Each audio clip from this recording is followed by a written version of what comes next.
All right, y'all. Just want to speak briefly with y'all. DTF. I want to talk about some issues with DTF right now that I've seen in the portal, in the DTF portal, is that $4 per linear foot. All right, people are complaining about other vendors and not understanding how they're selling transfers for $4 per linear foot. I didn't look up linear foot and what that means. I just speculated that it meant 22 by 12. Just linear foot meaning going down the 12 inches of the sheet, however long the sheet is. People don't want to print for that cheap.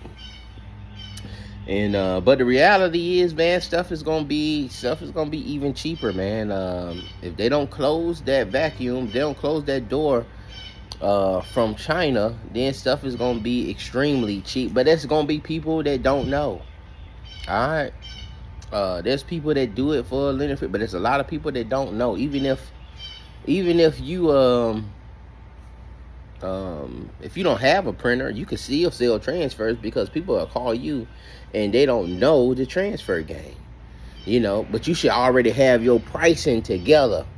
All right, you should have your pricing together on what you charge versus what you're getting from a company. And you can order your own transfers, run your own transfer business and middleman. But for my printers who want to be in competition and want to stay, you don't have to drop your price. There's still gonna be people at your price point. There's still gonna be people that's gonna deal with you because you have a better ICC profile, because you're closer. All right, you can get them to them faster with the shipping. So you have to keep those things in mind also. That people are gonna have cheaper prices out here, but that don't mean you have to adjust yourself and adjust your prices to try to keep up with the Joneses.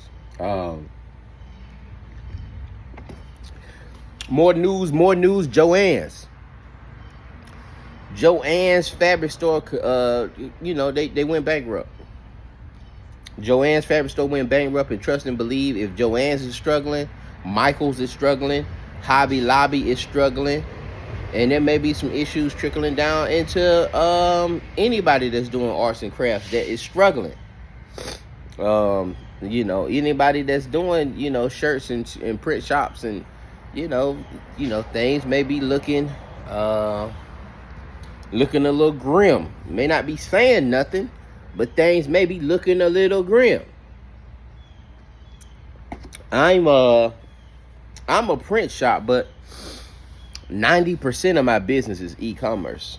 I rarely get orders from outside, and the stuff that I get from outside, it be little baby stuff. I'm just wasting my time. Stuff I just do to give you some content a lot of times, man. It ain't even, it's not even worth my time a lot of times, man. But and then, I do stuff for other shops to do it. They hear me, they like, hey, well, we don't want you doing advertising, putting your videos online with our stuff. It make us look bad.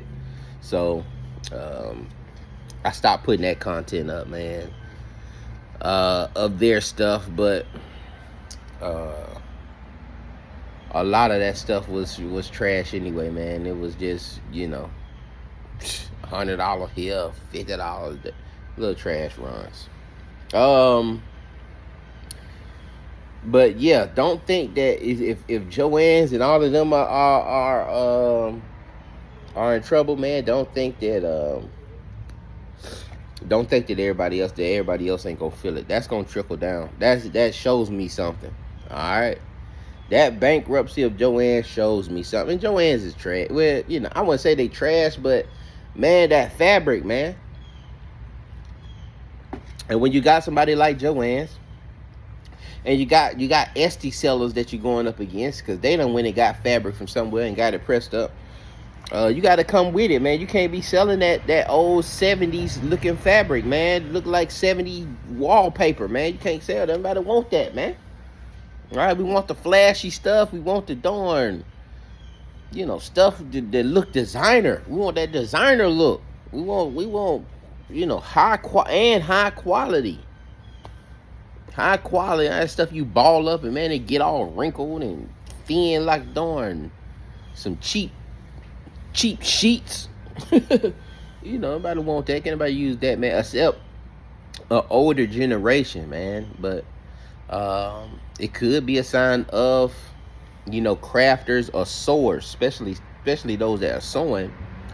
A generation of them falling off. Could be a generation of them falling off. But y'all be aware of that. Be aware of that. This is my last point. It's the last gem I'm gonna give you. If you got here this far, here go a special gem for you that I didn't know about. All right, that I discovered. You ever seen somebody selling $1 t-shirts? You like, man, how they got $1 shirt? You like, man, that's a scam. I don't believe that. What it is, y'all, is the shirts are called irregular t-shirts. Meaning they have some kind of little default with them. You probably can't notice them.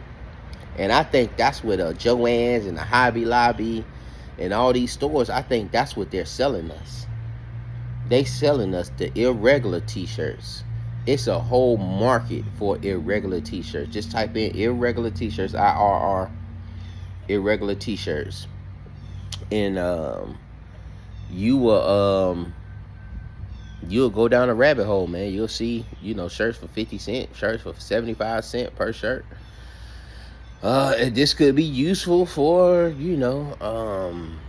people that want to be extremely cheap. People that people that you could just use them for like family reunion one-use shirts. And I've seen shirts. That's what I'm saying. I think Joann's and Hobby Lobby, because I've seen shirts. I've gotten shirts where I said, man, this was sewn badly, and I've had to re-sew it, or I done seen a little hole in the sleeve that I had to close. I'm like, man, what's going on? But I know things happen. People aren't, people aren't perfect. These things are being hand sewn. There's a quality control that's saying, hey, this is not up to quality. And it may be just a machine throwing those things off that it make it, where the shoulder may be a little shorter than the other shoulder. But you can't tell when you got the shirt on. But these are 75-cent shirts, y'all. And you do what you want to do with that information.